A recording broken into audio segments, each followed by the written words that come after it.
오늘 말씀은 창세기 4장 1절부터 10절까지 말씀입니다. 이 말씀 봉독할 때 우리에게 주신 하나님의 은혜가 있길 바랍니다. 다 같이 한 목소리로 합독하겠습니다. 아담이 그의 아내 하와와 동침하매 하와가 임신하여 가인을 낳고 이르되 내가 여호와로 말미암아 등남하였다 하니라. 그가 또 가인의 아우 아벨을 낳았는데 아벨은 양치는 자였고 가인은 농사하는 자였더라. 세월이 지난 후에 가인은 땅의 소산으로 제물을 삼아 여호와께 드렸고 아벨은 자기도 양의 첫 새끼와 그 기름으로 드렸더니 여호와께서 아벨과 그의 제물은 받으셨으나 가인과 그의 제물은 받지 아니하신지라. 가인이 몹시 분하여 안색이 변하니 여호와께서 가인에게 이르시되 내가 분하여 함은 어찌 됨이며 안색이 변함은 어찌 됨이냐. 내가 선을 행하면 어찌 낯을 들지 못하겠느냐. 선을 행하지 아니하면 죄가 문에 엎드려 있느니라. 죄가 너를 원하나 너는 죄를 다스릴지니라. 가인이 그의 아우 아벨에게 말하고 그들이 들에 있을 때에 가인이 그의 아벨을 쳐 죽이니라. 여호와께서 가인에게 이르시되 내 아우 아벨이 어디 있느냐. 그가 이르되 내가 알지 못하나이다. 내가 내 아우를 지키는 자니까. 이르시되 내가 무엇을 하였느냐.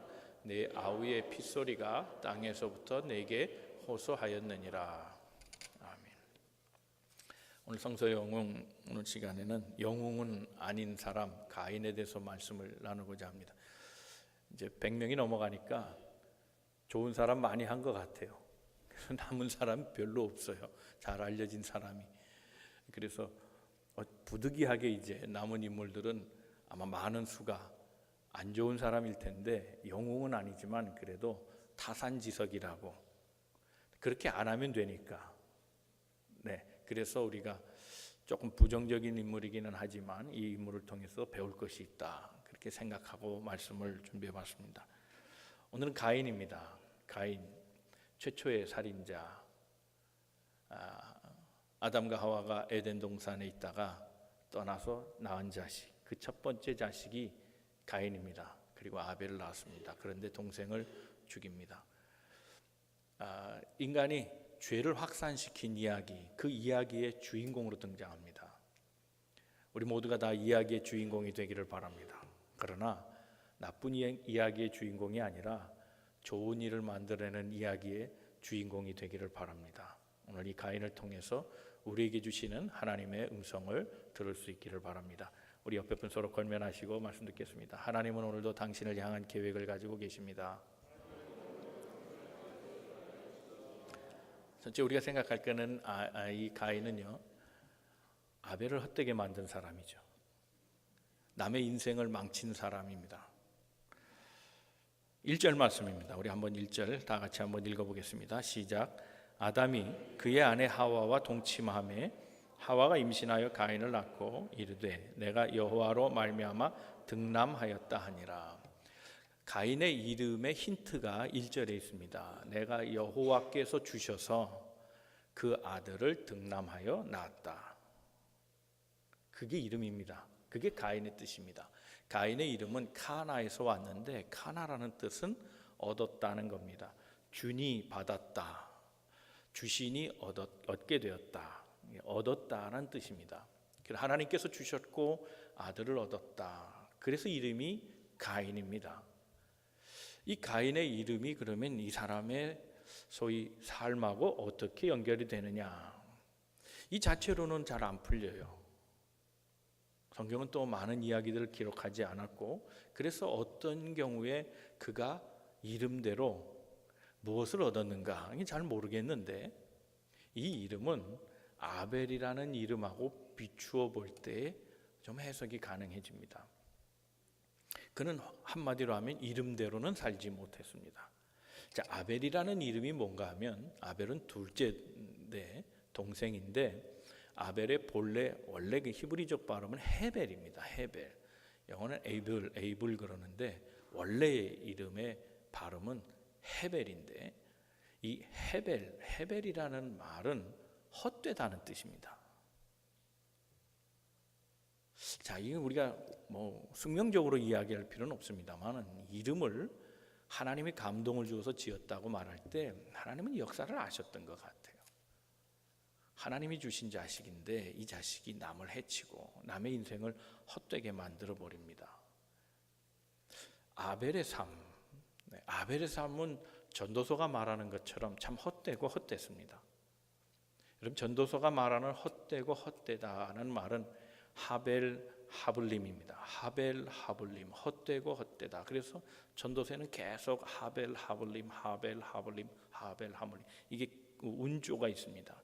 계속 그래서 인생은 헛되다 헛되다 얘기하는데, 그 인생이 헛되다는 말의 원래 뜻은 이 전도서에서는 무가치하다는 의미가 아니라 인생은 한계가 있다, 그런 뜻입니다. 인생은 한계가 있다. 그러니 하나님의 무한함을 생각하고 인생의 유한을 배우는 거, 그게 삶이다라고 얘기하는 겁니다. 정말 이 아벨은 인생의 한계가 있었어요. 어떻게 보면 그는 약자입니다. 둘째라는 의미 자체가 약자입니다. 그는 무슨 잘못이 있습니까? 난폭한 형 잘못도 가지고 제사 잘 드렸다가 그것 때문에 미움을 사서 들에서 그냥 맞아 죽었습니다. 하나님이 예배를 받으셨다, 이게 마음에 흥이 있는 사람이라면요, 하나님이 예배를 받으신 것을 보고 어떤 반응을 했을 거예요. 그 반응이 좀 특이했다면 성경이 또 기록했을 거고, 그러니까 아무 말이 없어요. 지금 본문에서는 가인이 하나님의 평가를 받으면서 분을 내거든요. 그는 뭔가 표현을 하는 사람이에요. 원래 강자가 표현을 하죠. 약자는 표현도 못해요. 그냥 눌려서 하는 거죠. 자기 표현에 익숙하지가 않아요. 동생은 하나님이 예배를 받으셨음에도 불구하고 아유 좋아라 이 말을 못했어요.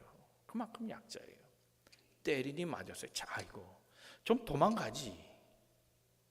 때릴 땐 좀 항거도 하든지, 그 힘이 없다면 차라리 주랭랑을 좀 치든지 그냥 맞은 거예요. 그래 죽었어요. 야, 참 인생은 하벨 하블림, 하벨 하블림.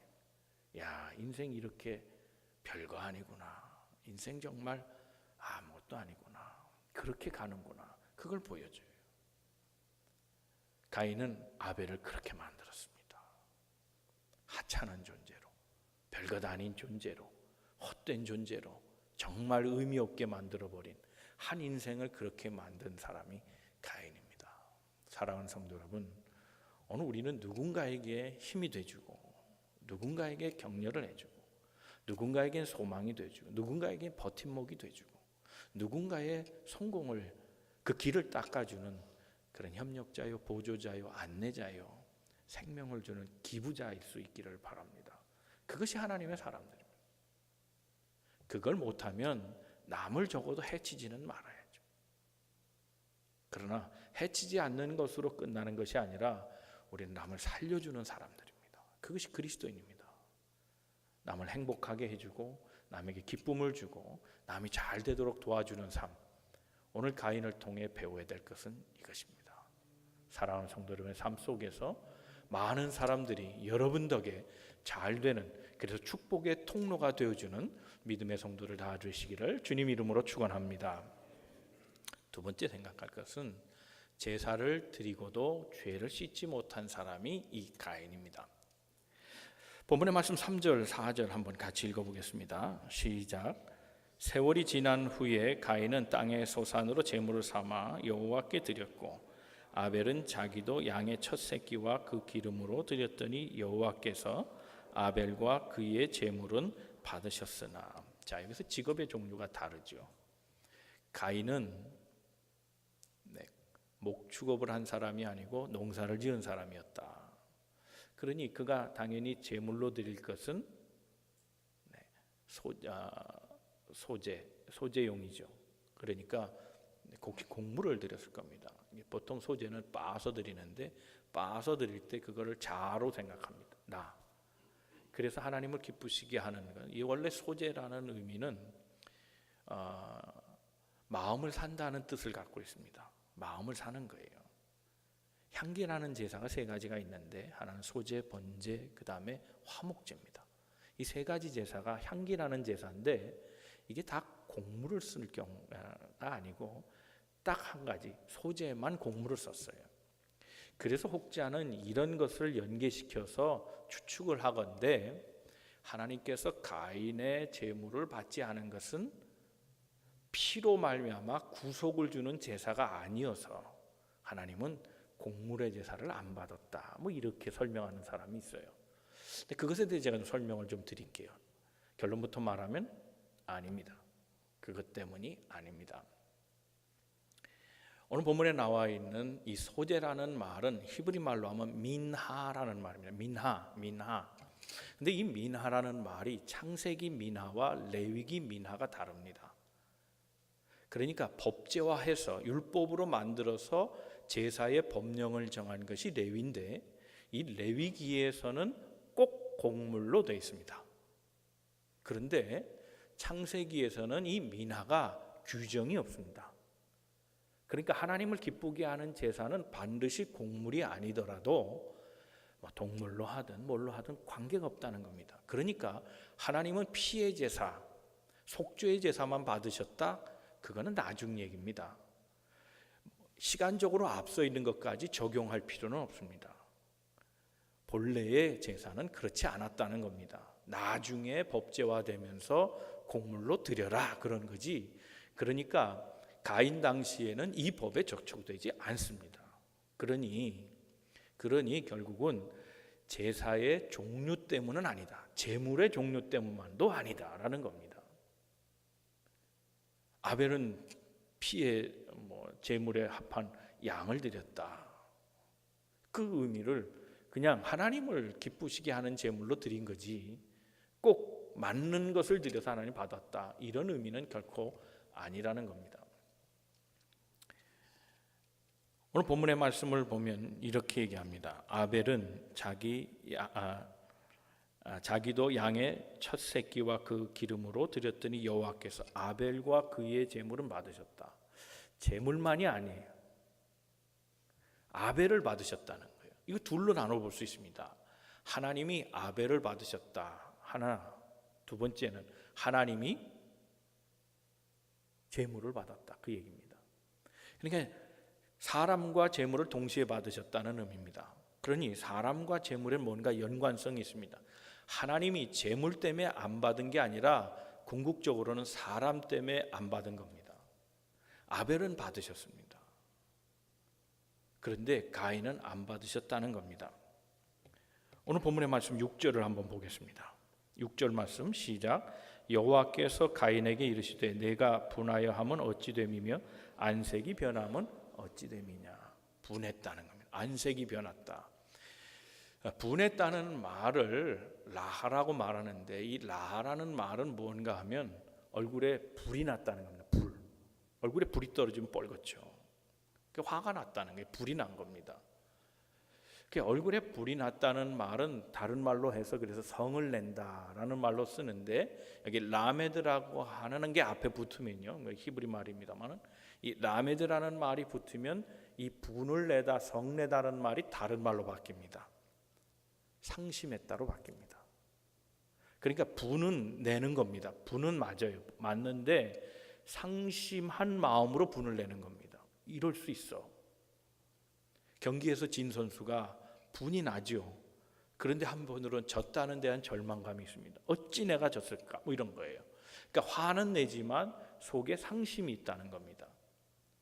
하나님이 내 제사는 받으셔야 되는데 안 받으셨어? 거기서 화가 나면서 상실감을 갖고 있는 겁니다. 그래서 하나님이 왜 안 받으시는가 상심하고 있는 그의 모습 속에 그의 본질적인 내용을 다시 성경은 질문하고 있어요. 왜 그의 모든 것을 안 받으셨을까? 어떻게 보면 가인의 제사를 안 받았다는 건 가인의 인격에 대해서 하나님이 거부하신 겁니다. 그의 재물의 문제가 아니라 그랬습니다. 그러니까 재물을 고급 제품으로 드렸느냐 아니면 재물에 합당하지 않은 하치 제품을 드렸느냐 그 차이가 아닙니다. 아벨은 양 중에서도 가장 깨끗한 걸 드렸고 그래서 하나님이 기름진 양을 받았을 것이다. 그건 추측이지 사실은 아닙니다. 그런 말이 성경에 없기 때문입니다. 분명히 본문에서는 사람까지 얘기하고 있거든요. 가인을 안 받았다는 겁니다. 그러니까 결국 하나님께서 그의 제사를 안 받으셔서 그가 화가 나고 상심한 마음을 가진 것은 그의 인격에 대한 거부였다는 겁니다. 그는 평소에 하나님 마음에 안 들게 사는 거예요. 그런데 재물을 갖고 오는 겁니다. 이미 구약의 많은 선지자들을 통해서 하나님이 경고한 건 뭐냐면 짐승에 타는 냄새 역겹다는 겁니다. 재물에 대해서 하나님이 거부하셨어요. 왜 그랬을까요? 재물이 나빠서가 아니라 그것을 드린 사람들이 죄악을 회개치 아니하고 날마다 습관적인 죄를 지으면서 반복적인 제사를 계속하고 있기 때문이라는 거예요. 그 시작이 가인입니다. 가인은 이전에 제사를 어떻게 드렸는지 모르지만 그는 이미 제사할 때 과거의 죄를 끊고 그리고 제사했어야 되는 거예요. 그리고 오늘 내가 죄가 있을 경우에는 하나님 앞에 제사 드리고 오늘 결단해서 과거를 청산하고 다음 제사에 임했어야 되는 거예요. 인간은 반복적으로 죄를 짓기 때문에 어쩔 수 없이 제사가 필요하기는 하나 그러나 의지마저도 없고 하나님 뜻대로 살려고 하는 그런 의욕을 갖지 않고 그저 습관적으로 재물만 가지고 오면 하나님이 받으실 거라는 이 생각에 하나님이 경종을 울린 겁니다. 내 제사는 안 받아, 그런 얘기입니다. 마음의 성찰도 없고 바꾸려는 의지도 없고 그러려는 욕망조차 갖지 않는 이 가인의 제사를 하나님이 받지 않으셨다는 겁니다. 7절 말씀을 보면 그 이유가 더 자세하게 드러나 있습니다. 7절을 다 같이 읽어봅니다. 시작. 내가 선을 행하면 어찌 낯을 들지 못하겠느냐. 선을 행하지 아니하면 죄가 문에 엎드려 있느니라. 죄가 너를 원하나 너는 죄를 다스릴지니라. 그랬습니다. 이 말이 뭡니까? 이 말을 해석하면 다른 말로 해석하면 이런 말이 되겠습니다. 내가 선을 행하지 않았기 때문에 지금 화를 내고 있는 거라는 거.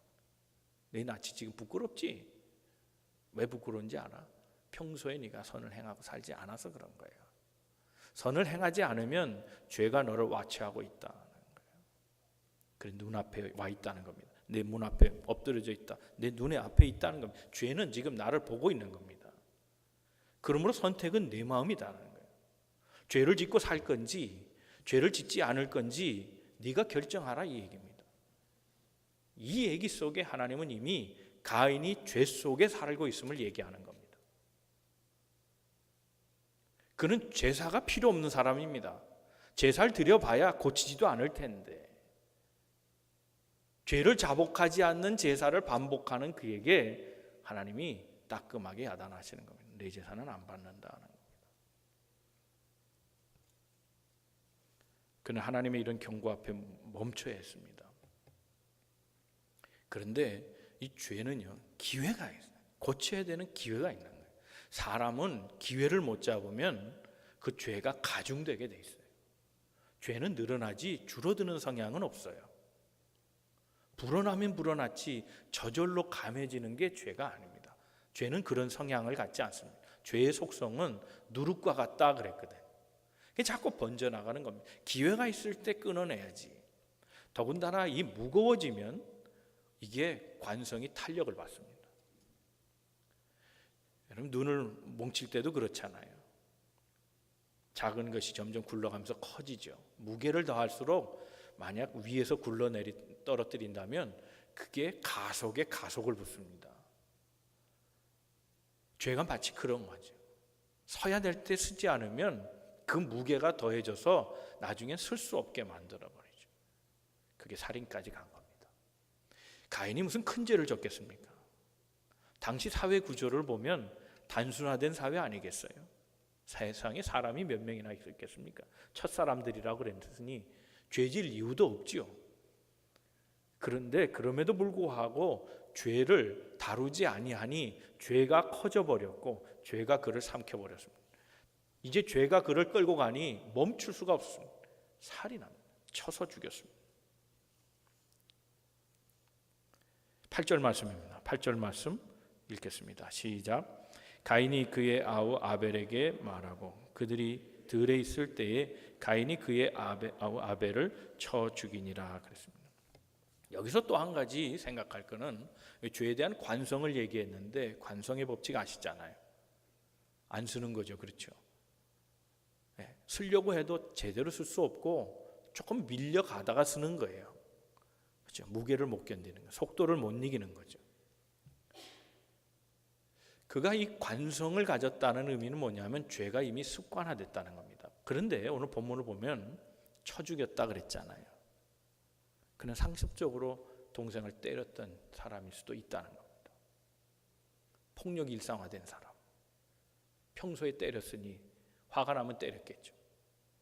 하나님이 내 제사 안 받고 저건 분에도 넘치게 말이지 그냥 뭐 최고급으로 말이야 양을 그냥 엄청난 게 막 바치고 화가 난 겁니다. 그래서 들에 가서 때렸다는 겁니다. 딱 한 번 때렸는데 죽었다. 요즘 영화 있지요. 한국에서 요즘 유행하는 영화가 있답니다. 1987년인가요? 그냥 87인가요? 1987입니까? 네, 그 영화 보면 그 박종철 그 고문치사 사건에 대한 얘기 아니에요? 거기서 경찰의 발표가 뭡니까? 탁 치니 억 하고 죽었다. 그거 유명한 말 아니에요? 딱 한 번 탁 쳤는데 억 하고 죽은 걸 어떻게 알아내냐? 그게 경찰의 발표였습니다. 그걸 누가 믿겠어요? 딱 한 번 때렸겠어요? 무지무지 팼겠죠. 근데 경찰 발표는 탁 하니 억 했다는 겁니다. 가인이 그랬을까요? 평소에는 착했는데 갑자기 화가 나서 탁 치니 억 하고 아벨이 죽었습니다. 이걸 믿으라는 얘기입니다. 그는 구타가 습관이 된 사람입니다. 반복적으로 동생을 때렸던 사람입니다. 가인이 죄의 모습을 가지고 멈출 수 없었다면 이 얘기는 곧 우리 얘기입니다. 여러분, 우리가 갖고 있는 죄의 습관화된 모습들이 있을 수 있습니다. 그걸 찾아내요. 그래서 관성이 되기 전에, 관성이 붙기 전에, 습관화돼서 고질적으로 되기 전에 그 죄를 찾아내야 합니다. 여러분, 우리는 날마다 예배를 통해서 우리의 죄가 씻겨지고 있음을 봅니까? 우리의 삶의 모습이 고쳐져 가고 있다고 생각하십니까? 답은 여러분이 갖고 계십니다. 저와 여러분이 대답해야 하는 문제입니다. 예배를 통해서 변하지 않는다면, 5년을 믿건 10년을 믿건 달라지지 않았다면, 그저 말씀은 늘 평가의 대상이고 오늘 설교 잘했네 못했네, 좋네 안 좋네, 뭐 이런 차원의 문제이고, 그래서 귀를 즐겁게 하는 것으로 끝난다면 우리 하나님 앞에 이 제사를 하나님 앞에 드린다 할지라도 하나님이 받지 않으신다는 거예요. 제사를 드리고도 죄를 씻지 못하면 하나님이 다음의 제사를 받지 않으신다는 겁니다. 날마다 예배 속에 우리가 발견돼야 합니다. 하나님이 커다란 햇빛이라면, 태양이고 그 빛이 우리에게 있다면 그 빛 앞에 나올 때 우리의 오물, 오점 그게 다 보이는 겁니다. 그런데 하나님 없이 살아가는 인생, 하나님을 거부하는 인생은 하나님 앞에 자기를 반성하지 않습니다. 말씀으로 사는 사람은 말씀으로 반성할 겁니다. 기도하는 사람은 그 영성으로 자기를 반성할 겁니다. 예배하는 자는 하나님 앞에 자기를 살펴보는 자임을 기억하고 날마다 주 앞에 통회하는 심정으로 우리의 죄된 모습을 날마다 벗겨가며 새 사람 되는 하나님의 사람들 다 되시기를 주님 이름으로 축원합니다. 세 번째 생각할 것은 이 사람은 생존 경쟁의 시작을 알린 사람입니다. 가인은 노 땅에서 살았다 그랬거든요. 그 노 땅에서 이제 가인의 자식들이 세속 문화를 만들어 갑니다. 그런데 세속 문화는 지금이나 그때나 약육강식입니다. 센 자가 이기는 겁니다. 우리 그런 말 하잖아요. 센 자가, 강한 자가 살아남는다, 그런 말 있죠. 근데 사실은 살아남는 자가 강한 거죠. 그렇지 않아요? 강하면 다 모든 것이 다 오케이입니다. 그게 선이 돼버립니다. 이긴 자가 선이 됩니다. 그래서 강한 자의 사회가 되고 맙니다. 강한 자는 성공한 자라 생각하고 성공하면 모든 게 다 끝입니다. 실패하면 다 악한 것이고 약하면 다 악한 것으로 생각합니다. 악한 것과 약한 것이 같을 수 있습니까? 그런데 세속 문화에서는 그게 통할 때가 있습니다. 여러분 잘 아시는 데미안, 헤르만 헤세의 작품이죠. 그 데미안에 보면 이 가인주의자들의 모습이 거기 나옵니다. 헤세가 뭐 여러 가지 얘기를 다 할 수는 없지만 여러분 다 한번 읽어보신 책이니까 제가 그냥 간단하게 그 중에 한 통막만 얘기하면, 헤세가 그리고자 했던 것이 그 이원론적인 사고입니다. 그 속에서 인생은 어떻게 답을 구하고 살아갈 건가, 빛과 어둠 사이에서, 선과 악 사이에서, 그 이원론적인 구조를 가지고 이 글을 써나가는데 싱클레어라고 하는 한 주인공이 있습니다. 이 싱클레어가 그래도 평범하고 참 좋은 가정에서 자라는 자식이었습니다. 그런데 그 가정의 행복한 그런 모습 속에 마치 헤르만 헤세는 이것을 빛으로 얘기합니다. 선의 가정으로 얘기합니다. 근데 이 아이가 점점 사춘기를 맞아 자라나면서 악의 세계를 경험하게 됩니다. 이웃의 아이들, 가난한 집의 아이들이 욕하고 싸우고 뭐 이런 것들을 접하면서 거기에 묘한 매력을 느낍니다. 이 아이는 어릴 때부터 선의 구조 속에서 자랐습니다. 그런데 악의 구조에서 살아가는 아이들이 있는 겁니다. 그 유혹에 걸려 넘어갑니다. 거짓말도 하고 훔치기도 하고 그러면서 갈등을 느낍니다. 부모에게 말도 못하고 그 갈등하는 사이에 전학원 학생으로부터 도움을 받습니다. 그가 이제 데미안입니다. 데미안이 이 갈등 구조 속에 있는 이 싱클레어에게 도움을 줍니다. 그러면서 평생 자기는 그렇게 생각 안 했는데 듣도 보도 못한 성경 해석을 해줍니다. 하나는 예수와 그 두 강도에 대한 이야기고 또 하나는 오늘 본문 가인과 아벨에 대한 얘기를 합니다. 그는 전혀 다른 해석을 해줍니다. 데미안은 싱클레어에게 배반한 강도보다 자기 지조를 지킨 강도가 더 크다라고 얘기합니다. 예수의 설득에 넘어가고 자기의 자존심을 꺾어버린 강도보다 예수가 말해도 굳건하게 자기를 지킨 강도가 큰 강도다, 이렇게 설명을 해줍니다. 전혀 반대 해석을 해줍니다. 가인과 아벨도 마찬가지입니다. 아벨은 약자라는 겁니다. 약자는 시기하고 산다는 겁니다. 그래서 아벨의 족속은 시기하는 종족이고 모든 것을 다 갖고 힘센 부족 가인에 대해서 그는 좋게 평가합니다. 가인이야말로 우수한 민족이다, 그렇게 얘기해 줍니다. 전혀 다른 얘기를 해줍니다. 헤르만 헤세가 왜 이런 얘기를 했을까? 그가 참고로 한 책이 영지주의자들의 책이었습니다. 필립의 복음서, 빌립 복음서라는 영지주의자 책, 외경에 있는 책입니다. 그 책의 내용을 가지고 소위 이분법적인 사고, 영지주의적 사고를 가지고 강한 자가 최고다, 강한 자는 선한 것이다, 강한 자는 옳은 것이다 라고 말하는 그 책을 가지고 그렇게 쓴 겁니다. 오늘의 사회가 다 이 강자 구조로 되어 있습니다. 그런데 강한 것이 세계를 지배하는 것 같지만 성경은 그렇게 얘기하지 않고 있습니다. 마태복음 5장에 보면 예수님께서 그렇게 말씀하십니다. 너에게 왼뺨을 때리는 자가 있느냐, 오른뺨도 대주라 얘기합니다.